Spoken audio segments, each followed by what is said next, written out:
E aí pessoal, tudo bem? Sejam bem-vindos a mais um vídeo do nosso canal Criando Valor.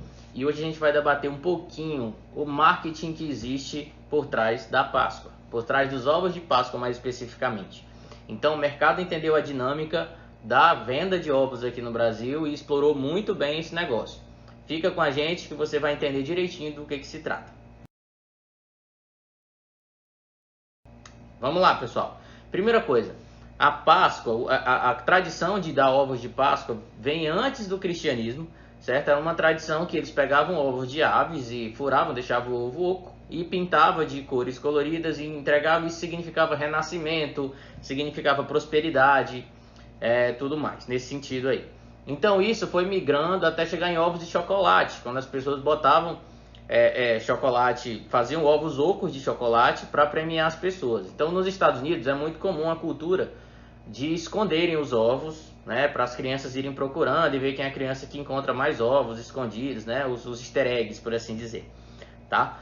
Então vamos lá, aqui no Brasil não tem tanta essa tradição de procurar os ovos, mas a de ovos de chocolate é muito forte aqui, certo? Então chega na Páscoa, vende-se muito ovos de chocolate, que tem essa mesma característica, são ocos e com um brinquedinho dentro, geralmente com algum brinde dentro, que seja outro chocolate, que seja um brinquedo.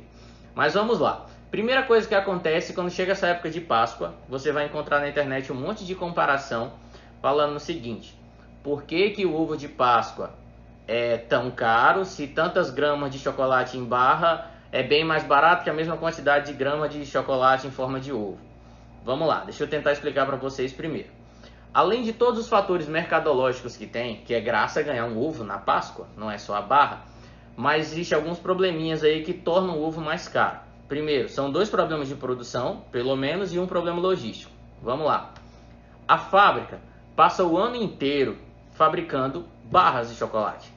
Então, toda a estrutura, todo o layout da fábrica está montado para produzir barras. Então, essa produção é bem acelerada e vai sendo produzido as barrinhas de chocolate. Tá? Então, isso é o comum da fábrica. Quando chega a época da Páscoa, ela tem que remoldar toda a sua estrutura para vender ovos, que são redondos e são bem mais complicados de tratar dele, porque ele tem uma estrutura diferente, ele é bem mais frágil. Vamos dar um exemplo aqui para vocês. A empresa passa o ano inteiro fabricando barras de chocolate. Olha a característica da barra. Primeiro que ela é achatada aqui, né? Então ela já tem bem menos risco de quebrar à toa, porque ela vai ficar empilhadinha em algum lugar e tudo certinho aí, bem estabilizado. Segunda coisa da produção é que a embalagem é muito mais barata. Observe uma barra de chocolate, como a embalagem dela é a mínima possível.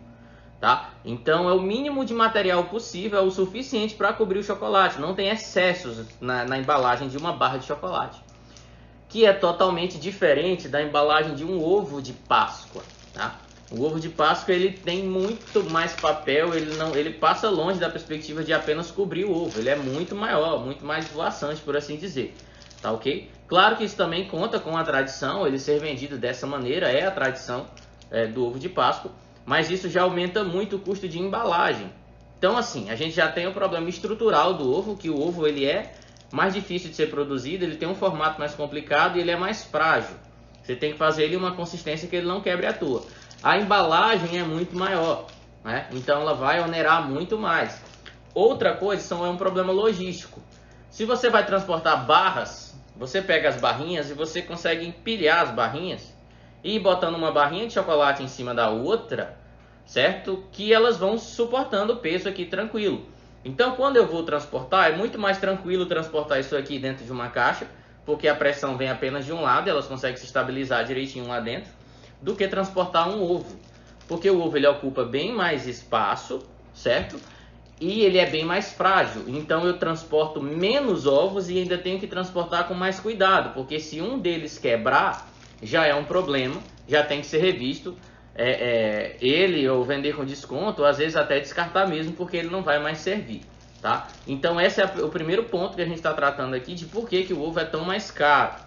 Claro, tem o fator mercadológico de todo mundo querer ganhar ovos e não barras de chocolate, tem, mas aí vamos entrar nesse aspecto também. Por que na Páscoa todo mundo quer ganhar o ovo de chocolate e não barras de chocolate, que seriam bem, se bem mais tranquilo se eu estou falando em quantidade de chocolate. Vamos lá. Por que ovos fazem tão mais sucesso na época da Páscoa e todo mundo quer ovos ao invés de barras de chocolate nesse momento? Primeira coisa, isso aqui, de início, ovos de chocolate caíram nas graças das crianças, certo? Então, o que que acontece? A criança começou a pedir isso aqui e chegou a um ponto que muito menos pelo chocolate e muito mais pela lembrança que vem dentro desse ovo aqui, tá ok? Então, a estrutura dele basicamente é a seguinte, vamos abrir um aqui para a gente entender como é o negócio, tá? Então, o ovo vai ter sempre basicamente a mesma característica. Então, ele vem nesse layout aqui, com essa embalagem bem esvoaçante. Quando você abre toda essa embalagem, tá aqui o ovo dentro, o suporte para ele não quebrar fácil, né? Para ele conseguir ficar equilibrado dentro da caixa, certo? E aí o que que acontece, pessoal? Vem o ovo de chocolate de fato aqui dentro, só que a criança que recebeu isso aqui, ela tá muito mais preocupada com a lembrancinha que vem dentro do que com esse chocolate, tá ok? Então para ela, a graça é a lembrança e não o chocolate. Então ela está muito mais preocupada em descobrir qual foi o brinde que veio para ela, ok? E aí, dependendo do que veio para ela aqui, é a felicidade dela, ela vai brincar com essa coisa que veio e ela vai esquecer, certo? Vai esquecer totalmente que tem um chocolate ali. Então, geralmente, quem terminava comendo o chocolate dos ovos de Páscoa eram os adultos, não as crianças, tá? Então, assim, veio a lembrança, esse aqui vem um Batmanzinho, é porque ele tá meio a vácuo aqui, tá complicado para abrir. Mas esse é um box aqui, tal, veio isso aqui. Mas aí onde é que morava o problema? Às vezes a pessoa tinha 3 filhos, 4 filhos, ia comprar ovo para todo mundo. E quando você tem essa estrutura aqui, que o ovo vem lacradinho assim, você não sabe o que é que vem dentro necessariamente de lembrança. Então, às vezes, comprava-se 4 ovos e aí um ganhava a coisa que ele queria. Vamos supor que nesse do Batman, em um veio o Batman, no outro veio o Coringa, no outro veio o Robin, e esse que ganhou o Robin, ele queria era o Batman, tá? Então aí começa a gerar o problema já. Poxa, eu queria era o Batman e tudo mais e tal. Só que o pai não tinha como saber o que que vinha dentro, porque em tese é uma surpresa que vem lá dentro. Então, o que a indústria pensou? A indústria começou a analisar isso aí e percebeu o seguinte, cara, e se a gente já deixar o brinde exposto, certo? Porque a criança, de fato, ela tá de olho no brinde, não no chocolate. Quem tá pensando em chocolate é adulto, geralmente. Então, o que aconteceu? A indústria se reinventou e começou a fazer ovos, entre aspas, nessa estrutura aqui, ó. Que é puramente o brinquedo já, tá? Eu vou abrir aqui, eu não sei nem se tem chocolate dentro, para ser sincero com vocês. Então, a perspectiva é muito mais do chocolate, do brinquedo em si, certo? Vamos ver como ela vem aqui por dentro. Então tem um chocolate aqui, embalagem, Lucas Neto, certo? A embalagem desse ovo aqui. Vem um chocolate aqui, tá? Que você observa que já é com bem menos cuidado, por assim dizer, que no outro, porque ele não é nem de longe a intenção principal da venda desse produto aqui. Mas o mais interessante é que o brinquedo já veio exposto, certo? Esse aqui é um brinquedinho do Lucas Neto, aquele youtuber que faz conteúdo para criança, tá? E aí já veio exposto o próprio brinquedo para a criança escolher o que ela quer dentro do ovo dela, porque no caso ele não está dentro, ele é o mais exposto de fato. Então é isso, gente. A indústria reconheceu que já podia fazer direto e atingir diretamente o público infantil. Então a criança vai passando, ela não vai se impressionar pelo tamanho do ovo, pelas cores da embalagem.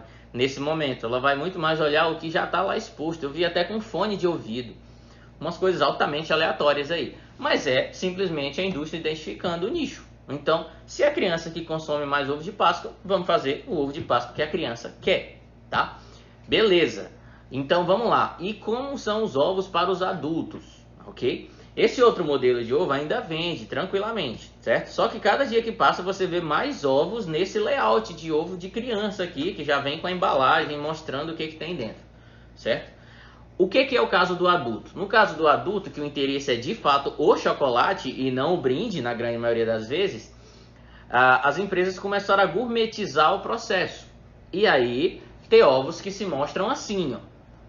que parece uma joia preciosa sendo vendida, parece um mostruário de uma joia. Então o ovo vem nessa estrutura aqui, certo? Ele vem muito mais denso, ele não é oco, geralmente ele vem metade só do ovo, mas é uma metade preenchida, tá ok?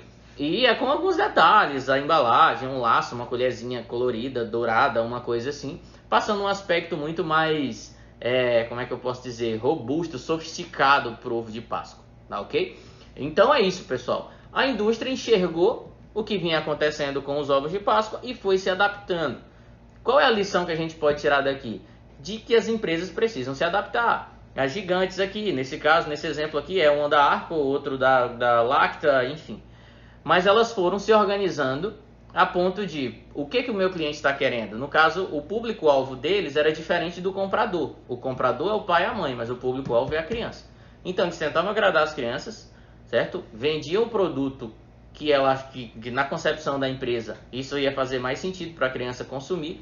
E aí estão cada vez mais deixando claro, e nesse momento o ovo de Páscoa é muito mais um brinquedo do que um ovo de Páscoa, certo?